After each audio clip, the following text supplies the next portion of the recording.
Γεια σας παιδιά, είμαι ο Βαγγέλης Μινάς και στο σημερινό βίντεο θα μιλήσουμε για το OnePlus 6 TAF και για ποιους λόγους θεωρώ ότι δεν αξίζει η αναβάθμισή του από το OnePlus 6 και ίσως γενικά η αγορά του. Ας ξεκινήσουμε λοιπόν από τις αλλαγές τις οποίες φέρνει το νέο μοντέλο. Για αρχή η οθόνη έχει μεγαλώσει. Από 6,28 inches πήγαμε στις 6,41 inches. Παρ' όλα αυτά η ανάλυση δεν έχει μεγαλώσει, οπότε έχουμε το ίδιο PPI. Το πάνελ και οι επιδόσεις του πάνελ είναι πανομοιότυπες σχεδόν. Αυτό που έχει αλλάξει είναι το notch, το οποίο στο OnePlus 6 ήταν μικρό, σίγουρα μικρότερο από το Mi 8 και του iPhone X. Στην προκειμένη περίπτωση έχουμε notch τύπου σταγόνας, κάτι το οποίο είναι σίγουρα πολύ θετικό. Επίσης έχουμε αναβάθμιση στην μπαταρία της συσκευής. Από 3.300 mAh πήγαμε στα 3.700, με αποτέλεσμα σίγουρα να έχουμε μεγαλύτερους χρόνους αναμονής στη συσκευή μας. Επίσης, ένα εντυπωσιακό χαρακτηριστικό είναι ο αισθητήρας δαχτυλικών αποτυπωμάτων στην οθόνη. Παρ' όλα αυτά όμως, ναι μεν είναι ένα εντυπωσιακό χαρακτηριστικό, αλλά η απόκριση είναι μειωμένη σε σχέση με τους κλασικούς αισθητήρες δαχτυλικών αποτυπωμάτων, ξεκλειδώνει λίγο πιο αργά η συσκευή μας, οπότε δεν μπορώ να το θεωρήσω ούτε θετικό ούτε αρνητικό το συγκεκριμένο χαρακτηριστικό. Μετά από αυτές τις αλλαγές όμως, τι έχουμε? Βασικά δεν έχουμε σχεδόν τίποτα. Τι θέλω να πω? Το chipset της συσκευής είναι ολόιδιο φυσικά, έχουμε τον Snapdragon 845 ο οποίος υπήρχε και στο OnePlus 6, καθώς δεν έχει βγει ακόμα η επόμενη γενιά της Qualcomm. Οπότε από επιδόσεις είμαστε ακριβώς στα ίδια. Θα περίμενε κανείς κάποιες αλλαγές στην κάμερα των συσκευών. Και όμως δεν έχουμε καμία αλλαγή ούτε στην πίσω κάμερα, ούτε στην selfie κάμερα. Οπότε έχουμε και λέμε ίδιο chipset, ίδιες επιδόσεις, ίδιες κάμερες. Κάτι άλλο το οποίο δεν έχει αλλάξει είναι η κατασκευή της συσκευής. Στην προηγούμενη γενιά είχαμε τη μετάβαση από μεταλλικό σώμα σε γυάλινο, το ίδιο συμβαίνει και στο OnePlus 6 TAF. Παρ' όλα αυτά, παρόλο που έχουμε γυάλινη πλάτη, η συσκευή ακόμη δεν έχει υποστήριξη για ασύρματη φόρτιση.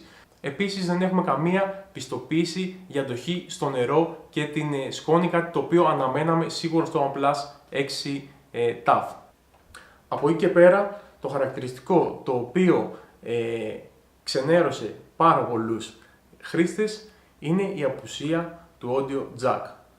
Αυτό μάλιστα είναι ένα χαρακτηριστικό το οποίο έχει ψηφιστεί από τους φαν της εταιρείας ως το χαρακτηριστικό το οποίο θα θέλανε να υπάρχει στην επόμενη ναυαρχίδα, δηλαδή το OnePlus 6 TAF. Η OnePlus έχει δώσει αυτό το δικαίωμα στους χρήστες, στους φαν της εταιρείας να ψηφίζουν για τα χαρακτηριστικά που θα θέλανε να έχουν οι επόμενες ναυαρχίδες και αυτό είναι το νούμερο ένα χαρακτηριστικό και σε αυτή την περίπτωση η εταιρεία δεν άκουσε την βάση των φαν της. Έτσι λοιπόν παιδιά, έχουμε μια συσκευή η οποία οι μόνες αλλαγές που έχουν γίνει είναι στο μέγεθος της οθόνης, στο μέγεθος του notch το οποίο έχει μικρύνει, λίγο μεγαλύτερη μπαταρία, κατά τα άλλα κάμερες, chipset, διαβροχοποίηση, υποστήριξη ασύρματης φόρτισης είναι ακριβώς ίδια με το OnePlus 6 μείον την αφαίρεση του audio jack.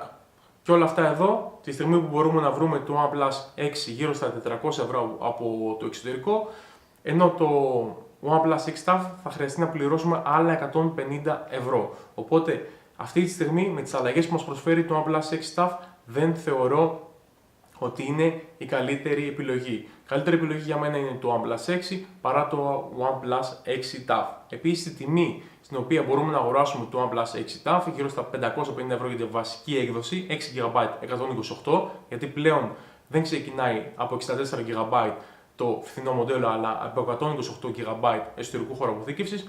Μπορούμε να πάμε στην ελληνική αγορά και με τα ίδια χρήματα να αγοράσουμε το S9. Με λίγα περισσότερα χρήματα, γύρω στα 613 ευρώ, μπορούμε να αγοράσουμε το P20 Pro και γενικά έχουμε πάρα πολλές επιλογές είτε από ναυαρχίδες που κυκλοφόρησαν την προηγούμενη περίοδο, στις αρχές του νέου έτους βασικά, και έχουμε και πάρα πολύ καλές επιλογές πιο οικονομικές από την Xiaomi όπως είναι το Mi 8, το οποίο μπορούμε πλέον να το αγοράσουμε με γύρω στα 330 ευρώ. Οπότε αν βάζετε σε μένα να αγοράσω το OnePlus 6 TAF ή το S9, δύσκολα θα επέλεγα το OnePlus 6 TAF με ίδια τιμή και ίσως πιο ακριβή το OnePlus σε σχέση με το S9. Όπως σίγουρα δεν θα πλήρωνα 200 ευρώ παραπάνω για να πάρω το OnePlus 6 TAF σε σχέση με το Mi 8.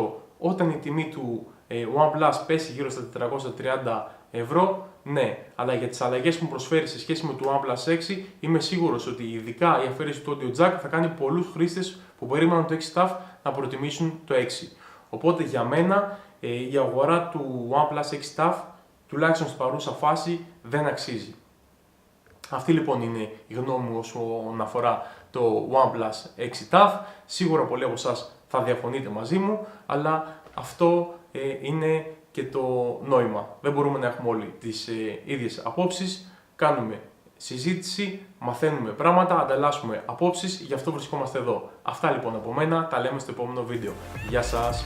Και φυσικά αν σας άρεσε το βίντεο μου, μην ξεχάσετε να κάνετε like, subscribe και κλικ στο καμπανάκι των ειδοποιήσεων για να μην χάνετε ποτέ τα νέα μου βίντεο.